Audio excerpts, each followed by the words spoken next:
Vreau să vorbim acum despre o altă veste bună. Studiezi la București, dar primești diplomă britanică recunoscută în toată lumea. E oferta celui mai nou program de master lansat de Școala Națională de Studii Politice și Administrative din București, în parteneriat cu prestigioasa Universitate Sheffield din Marea Britanie. La Universitatea Sheffield din Marea Britanie au studiat de-a lungul timpului 5 câștigători ai premiului Nobel. Acum, acordul semnat între SNSPA și Universitatea Sheffield oferă studenților români posibilitatea de a face la București un master de 2 ani în marketing, advertising și PR. La sfârșitul celor 2 ani de cursuri, tinerii vor primi atât o diplomă de la instituția de studiu din România, cât și una de la Universitatea Britanică. I think that's very important when it comes to employability, that they've got a degree from Romania, but also from the UK.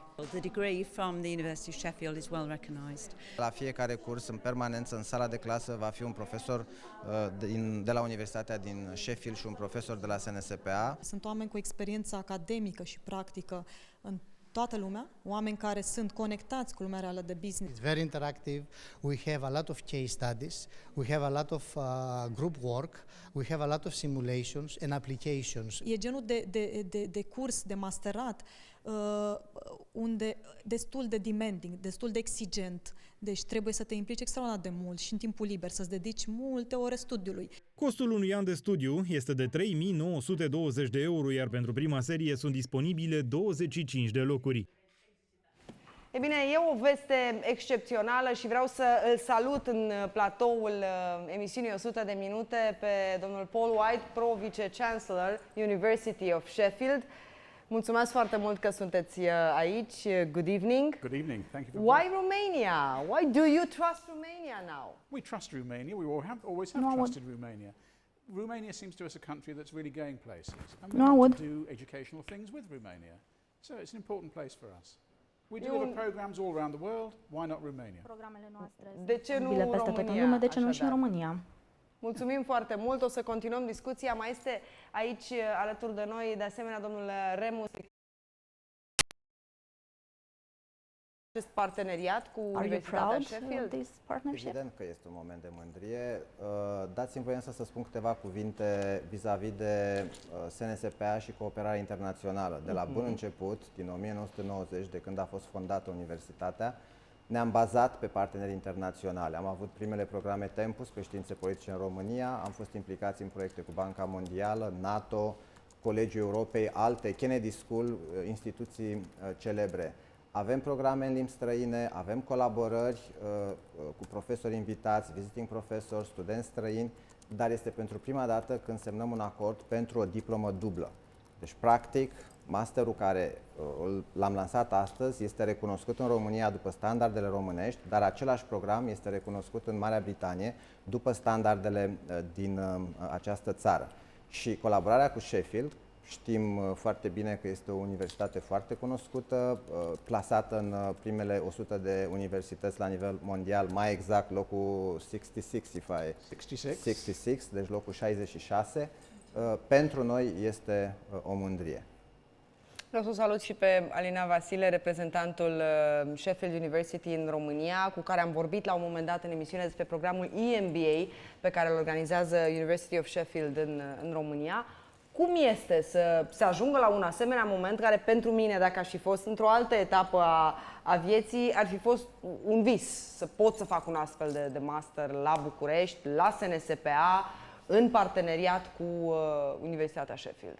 Pentru mine e un alt vis deveni realitate. După Executive MBA-ul Sheffield adus acum 6 ani în România, să ajungă astăzi împreună cu, și sunt mai mult decât fericită și mândră de acest proiect, împreună cu University of Sheffield și SNSPA, Facultatea de Comunicare și Relații Publice, împreună să oferim un master în marketing, advertising și PR.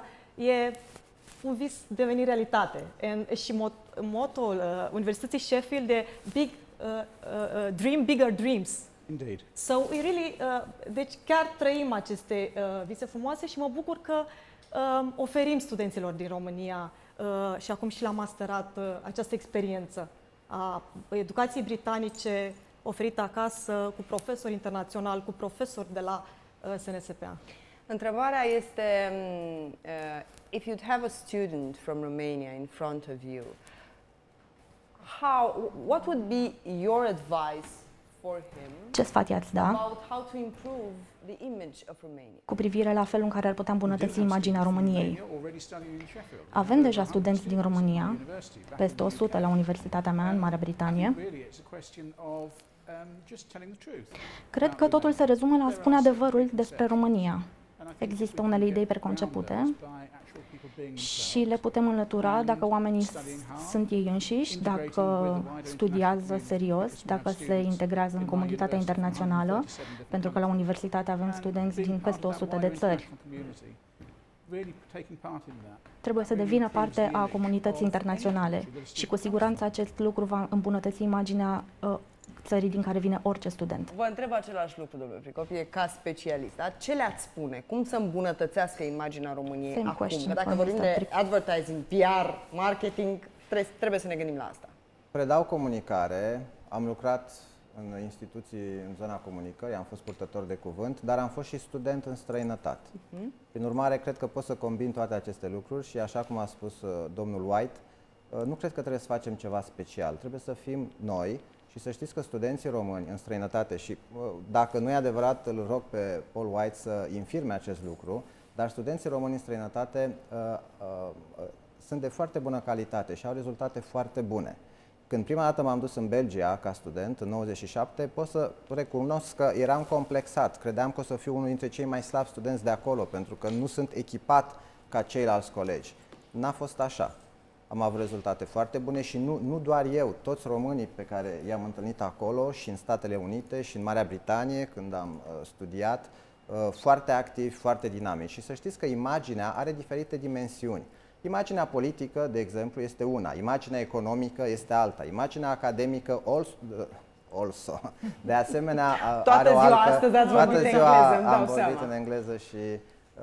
Deci are o altă dimensiune, imaginea academică. Iar imaginea academică, deși în România de foarte multe ori suntem tentați să arătăm lucrurile negative, să arătăm cu degetul, eventual un tavan care cade într-o universitate sau un laborator care nu e suficient de echipat. Să știți că se fac...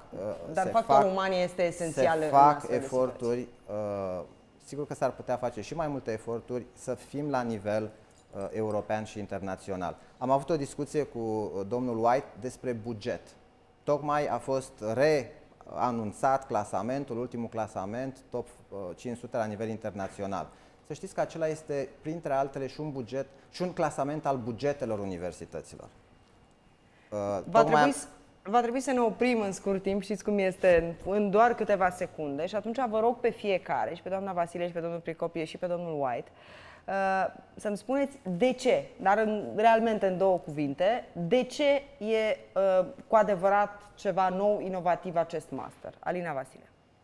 Ce aduce nou? Două cuvinte, trei cuvinte. Ce a menționat și domnul Pricopie, diploma dublă, faptul că este diploma Universității Sheffield UK și diploma de la SNSPA, profesori internaționali care vor veni special în România. Domnul Pricopie, vreau să spun profesori internaționali și profesori români în același timp în clasă, studenții vor avea în permanență minim 2 profesori, profesorii care vor lucra împreună și în timpul orelor, dar și în afară. Prin urmare, de aici noi sperăm că vor ieși și alte parteneriate, în special pe zona cercetării. Am tot discutat astăzi despre ce putem să facem. Și noi avem alte parteneriate de anunțat și cu Intact Media Academy. Domnule White, 2 words. Why should we choose this master? De ce ar trebui să alegem acest master? Pentru felul în care aduce împreună sisteme educaționale diferite care reușesc să se armonizeze. Mulțumesc foarte mult, doamnă, domnule. Mergem acum la Lorena Burlacu.